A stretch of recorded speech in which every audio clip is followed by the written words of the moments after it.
I think today people worry a lot about the world, about the economy, China, economy in the world, but I'm a very optimistic. When people start to worry, that is the opportunity is. Right? I worry about the blood testing, and she created good things. And I think great innovations, great companies always happen in the tough times. Life's like the music. You have up, you have a down, you have a long, you have a short notes. And I like your American movie, Life is like a box of chocolate. You never know what you're going to get, right? So I'm pretty optimistic. The opportunity in the future for equality is huge because in the last century, the IT is for big companies. The globalization is for big companies. But now with the technology, we can serve those 80% of the companies that never been served. We can serve the 80% of the young people that have never been served. Technology for internet is so cheap, so easy to use. One of the reasons why we grow in China e-commerce so fast, much faster than the USA, because our infrastructure of commerce in China was too bad. When it is too bad, something happens and goes. Today we are working on the rural areas of China. I can never imagine that China, about 800 million people still live in the rural areas, are farmers. And there are about close to 200 million people. Their income is less than $1 per day. And before the internet, it's impossible for these guys to reach the PC because it's so difficult. Even people like me, I don't know how to use a PC. But now 80% of the farmers, those people using mobile phones. When you have the mobile phones, the internet, the data, things change a lot. So I'm excited about the future. People always worry. I love the young kids sitting there and talking about the dream, the hopes, because if they have the hope, we have the hope. That's what I believe. And let's just take what you do. And I've loved every description I've ever heard about how you serve people, and your story about the bamboo farmers and your wife and her friends. It was fabulous. But where's this going? What are you going to do? What are your plans to maximize the use that people in remote rural areas of China can make of their cell phones besides ordering your products? How are you going to get it? Are you going to get them in the banking system through cell phones? How? Well, we never know that we can grow so fast. In the past 5 months, we covered 4,500 villages. And these people, normally they use in very traditional way. It took them like we went to a rural area. It took the farmers 2 hours to work to the downtown in the middle of the town and buy things. But today, because the mobile phone, and we can deliver things to their home, to their village, within 72 hours. I remember last week I read a very interesting thing. This is amazing. There is a girl, she told me a story. She said her grandfather, 92 years old birthday. And for his life, he always wanted to try one Western-style food. But he lived in the rural areas. There's no such restaurant food. So she said, I tried on the internet, book a restaurant dinner for Western food, delivered to that village. And they finally immediately find one restaurant. There are 3 guys. They took like a 3 days bus from Shanghai to that village, made an Italian spaghetti and a beef for them for this 92 years old birthday. And whole village was excited. Everybody started, wow, you can order food, Western style food. So buying almost everything. And also we're helping, there are a lot of farmers, they plant a lot of apples, great apples. But 90% of the apples rotted because there's nobody buy them. They normally buy by track. If you sell the apples, they sell whole track. And using the traditional way, they can sell by whole basket of the apples. But now, because of the internet, they sell by one. Each apple, they sell $1. or 1 RMB or 2 RMB for each. So the farmers see using internet, they can buy and sell using the mobile phone. That changed their lives. And I think it's exciting. And people need examples when they see, well, my neighbor made money through online to selling things. My neighbor buy much interesting things online. People start to learn. And more people start to buy the mobile phones. We cannot make all the mobile factories to sell phones to them. Only they know the mobile phone really works, helping change their lives, they start to buy the mobile phones. Just one more question. And then, do you think this will make the current problems like the current problem in China less likely? That is, if we'll have more market information and the market will drive where the investment goes instead of the government trying to make judgments about, I better build another housing development or office development here, there, or yonder, and you wound up with a bubble. Well, if it comes from the bottom up, is it more likely that fewer bad things will happen? Yeah, I think last week I was in Seattle discussing about the China economy. I think you American people worry too much about the China economy. Well, you see, every time when you start to worry about China, China goes better. Every time you think China is in problem, we'll get better. But when you have to say, you have a high expectation of China, China always a problem. Like parents have the expectation of the kids, are the same. But there's a big difference between American consumption, because people say, well, the economy is bad, so China consumption will be good low. No, totally different. You Americans love to spend tomorrow's money. And the other people's money, maybe. Or maybe the children's money. We Chinese love to save money. We are probably the largest country, the safe deposit in the whole world because we've been poor for so many years. When we make money, we put in the banks because someday we know the disaster is coming, so we can spend the money. So when the economy is bad, we still have the money to spend. You guys probably don't. You worry. And the second thing is that China been focusing on developing for the past 30 years. China government so strong on investment, so strong on exporting, but they are too weak on the domestic consumptions. Domestic consumption is not driven by government, it's driven by entrepreneurship, driven by the market, not the government. So in the past 20 years, government is so strong. Now they're getting weak. It's our opportunity. It's our showtime to see the market economy, entrepreneurship, how we can develop the real consumption. I think if the China developed the great consumption, we have a 300 million middle class. In next 15 to 20 years, we're going to have 500 million middle class. We need to import a lot. So when we start to import, that's great. I worry a lot when we export. When we export, we got a terrible sky, we have a terrible water, we have a terrible environment. When we start to import, we got to be better. So that's all the great opportunity, guys. Be happy about that. I'm serious. I agree with that. I'm serious, yeah. Worry about yourself, don't worry about the others. The reason some of us worry about China is we depend on you to buy our debt. However, I tried to be more Chinese when I was president. I saved a lot of money, so good. Good. But I just wanted you to say that because I really believe that. I mean, I think you're absolutely right. The trend toward greater internal consumption I think, will remain unbroken in spite of whatever the difficulties are in the next few months. I think it's important not to overreact. You can't break the trend. You've got to clean up the land from chemical contaminants. You've got to clean up the air. You're going to do it. Yep. And a lot of Chinese will make a lot of money out of that. There'll be a lot of great new companies, and there'll be opportunities to import from other places. Yeah. So can you discuss your theory of what you're doing and other things in terms of whether it advances equal opportunity and social solidarity? Tell them what you think is going to happen.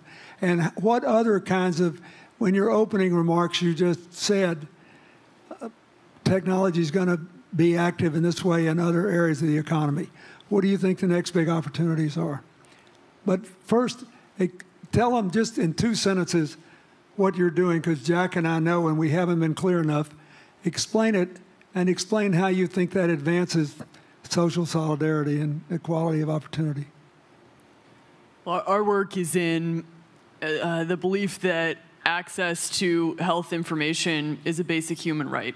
And that lab information, particularly because lab data drives 70% of clinical decisions, needs to be accessible to people before they're sick.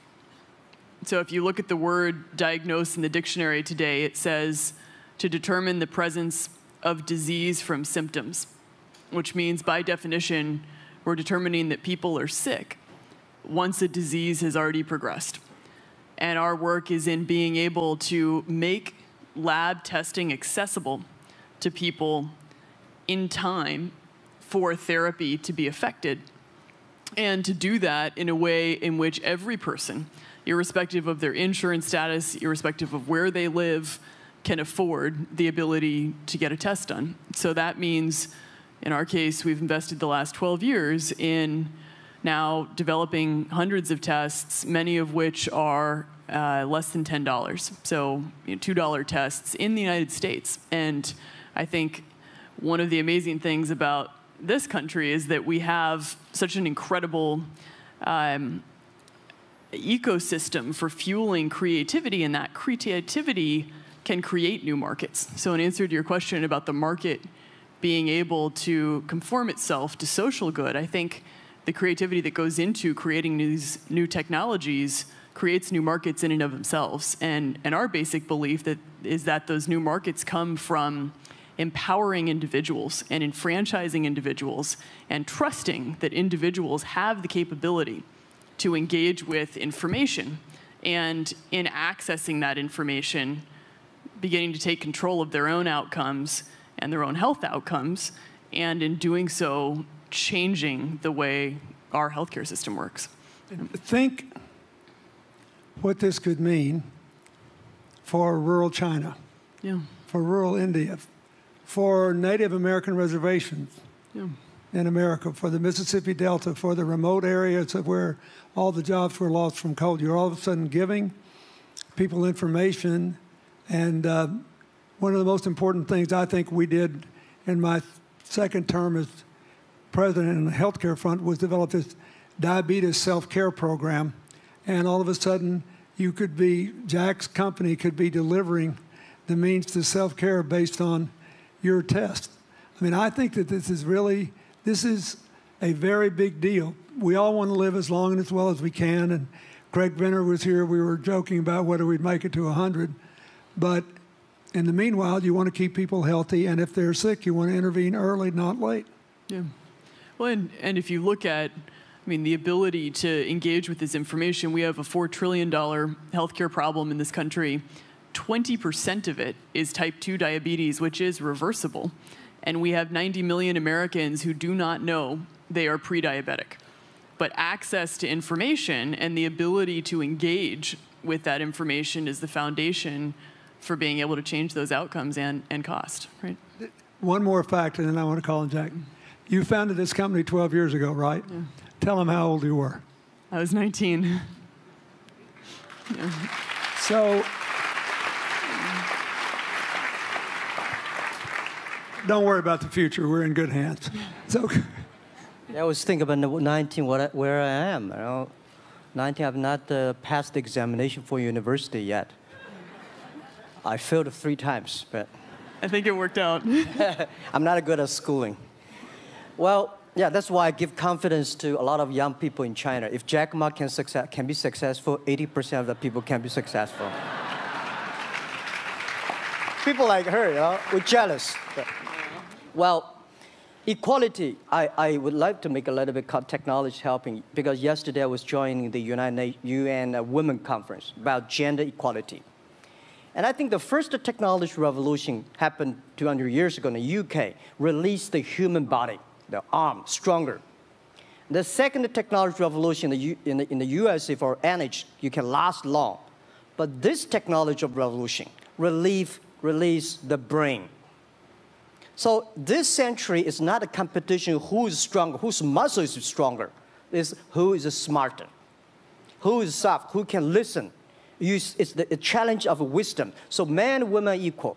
On the internet, you can never see he's a woman or a man. And on the internet, women can serve much better than men on the internet. And a man talking about a business, talking about numbers, competition, they make business very cold. Women, they make business very cozy, lifestyle, and interesting. 50%, more than 50% of our shop owners, more than 5 million shop owners are women. And people love that. I mean, this is the great thing I see that this century we see more and more women leaders, on the state leaders, the presidents. In the future, we're going to General Secretary of the United Nations should be a woman leader. And this is the great century for equality. And I feel excited about that. Let me ask you, we're almost out of time, but one of the things that we haven't talked enough about here, and not just here, but generally, is whether the leapfrogging we saw with cell phones, which was instrumental in your phenomenal business success and which will make it possible for you at the appropriate time to do what you've done on a global scale, hitherto unimaginable in all of human history for anybody to have any of their own health data.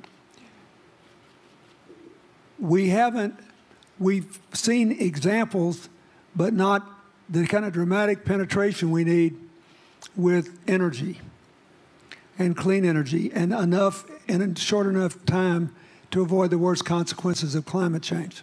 So do you believe that, I mean, your country has done more than anybody else to try to put up solar panels, and some of your companies went broke because you overdid it, right? But beforehand, and you got to work out the phase out of the coal, the phase into the sun and all that. Meanwhile, Africa, which is growing like crazy because of the cell phone in no small measure, and has 6 of the fastest growing countries in the world, still has vast swaths of its land totally dark at night. Do you believe that it's possible for us to scale up with distributed solar power rather than centralized as quick as we did with the cell phone? And if so, and if that were your business, if you had to quit what you're doing today and start there, how would you do it? And how would you do it? Lady first, I know that. I'm such a huge believer in technology, and I think especially right now, we're at an incredible time in terms of new technology and the ability to apply technology in a scalable way towards solving some of these problems. So I would look at it in the context of some of the renewable solutions that we already have, and in the context of empowering, connecting individuals with access to those solutions, and in the context of creating markets around them. I think that there's real opportunity to actually create an ecosystem in which people can financially benefit from these solutions, and I think that's going to drive an adoption. I think in developing economies, there's a revenue stream associated with that, and the more we can turn even already some of the technologies that we have into markets, the more that we can fuel, I believe, local growth and individual engagement in beginning to adopt some of these solutions. Just related to that, Jack, you answer it, and then I'll ask you one final question. Yeah, I am a strong believer that technology can make world much better, because people say China economy is getting slower. I'm happy about 7%, even 5%. Even 5% of the GDP of the number of China, of the second largest economy, is big enough. But you don't expect China keep on growing 11%. Because like one human body, when you're 1.8 meters tall, you cannot keep on like a 10% grow every year. You have to grow the quality, your mind, the wisdom. So I think China needs new technology to solve these problems, and which today the data, the clean technology all these things that China is supposed to do, if we keep on the tradition, the old ways, we'll go nowhere. This is why I feel excited, because people ask me, what is your dream now? Because I never thought I would be today. I can sit here talking to president. I'm like a guy, you know, on the street and like failed 3 times for university, 5 times for high key schools. I applied for 10 times in Harvard school, all rejected. I never thought, because of the technology, because the internet gave me this opportunity. So I think when I retire, I don't want the Chinese people have a terrible water to drink, unsafe for food, and the money we make all spent in the hospital. That's disaster. So how we can using the technology to enable young people, the great chance of this world, don't worry about it. We got 1.4 billion people who were born in 1980s. They are the people of the internet times. They are going to have new ways to solve the world problems. The things you are worried about today, they can solve it. And human beings have these kind of worries for centuries. And young people can always solve it. And today, when you have a right direction, clean energy, you know, the climate change, all these issues, they will be solved, and these are the great opportunities ahead of us. Anything else? I agree with that. I think the more we can enfranchise people, the more we can create ecosystems in which individuals are empowered, the more we give rights to individuals to be able to build businesses, to be able to pursue the economic benefit of technologies, the more you see these markets change. Before they leave the stage, I want you to look at them. And I want you to think about the time we have had to spend here dealing with the refugee problems in Syria and Lebanon.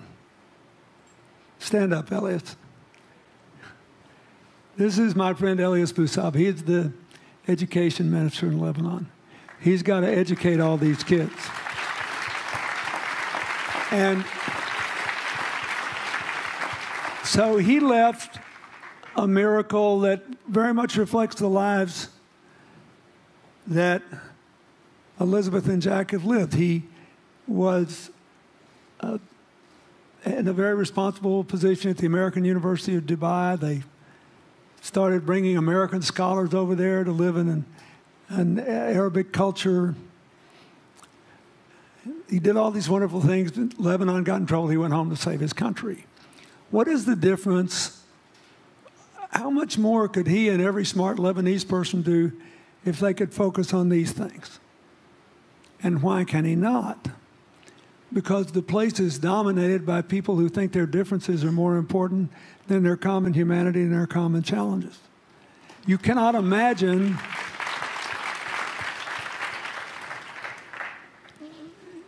Jack Ma's proud of being Chinese. I like that.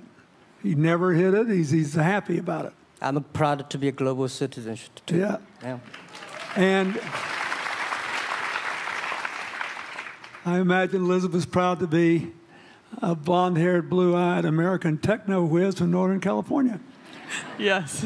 But they don't, not a word either one of them has said has defined the meaning of their lives or the direction of their work with negative reference to someone else. My friend Dikembe Mutombo, stand up. No, you don't have to stand up. It'll hurt you too much. You're an old man.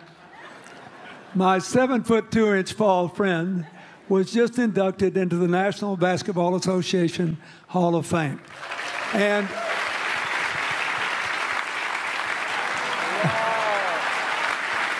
he,